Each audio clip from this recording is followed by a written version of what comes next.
ఒక 2 మాటలు మాట్లాడు. అందరికీ నమస్కారం అండి.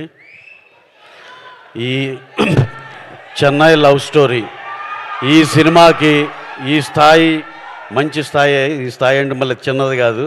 దీనికి 4 దశాబ్దాల పాటు మగటం లేని మహారాజులాగా ఆయన ఇవ్వని బ్లాక్ బస్టర్లు కాదు, ఇండియాలో ఏ హీరో ఇవ్వనటువంటి బ్లాక్ బస్టర్లు ఇండస్ట్రీ హిట్లు ఇచ్చిన ఆయన ది మెగాస్టార్ చిరంజీవి గారు ఇలాంటి వచ్చి వీళ్ళందరినీ అయిన వాళ్ళందరినీ బ్లెస్ చేయాలని మనస్ఫూర్తిగా రావటం చాలా చాలా సంతోషంగా ఉంది సార్.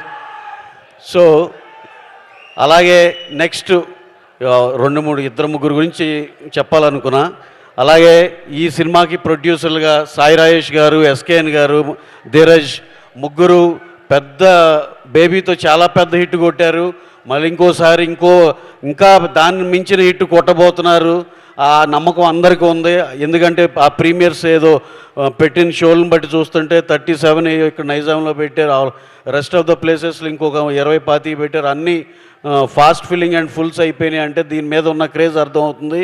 మరొకసారి వీళ్ళ కాంబినేషన్లో ఇంకో పెద్ద హిట్ కొట్టబోతున్నారు అనే దానికి ఇదే సంకేతం. అలాగే ఇంకొకటి ఆల్ ద బెస్ట్ ప్రొడ్యూసర్స్. అలాగే మన మణి శర్మ గారు, ఎప్పటి నుంచో ఓ మాట చెప్పాలనుకున్న మణి శర్మ గారి గురించి.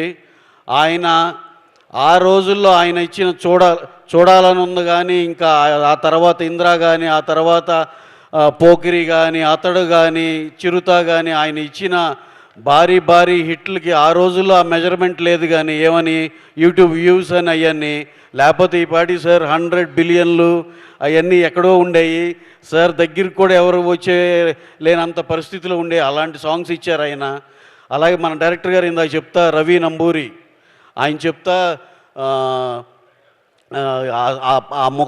హుక్కువర్డ్ ఏదో తొలి ప్రేమ అంత తోపు కాదురా అన్నారు. కానీ నిజంగా డెబ్యూటెంట్గా ఆయన మాత్రం తోపే. ఈ సినిమా అంత బాగా తీశాడని అందరూ చెప్తున్నారు. సో వన్స్ అగైన్ ఇక అందరికీ హోల్ క్యాస్ట్ అండ్ క్రూకి all the best. This is going to become a mega blockbuster. అదైతే వెరీ కాన్ఫిడెంట్. అందరూ అదే మూడ్లో ఉన్నట్టున్నారు. Thank you one and all. Thank you అండి.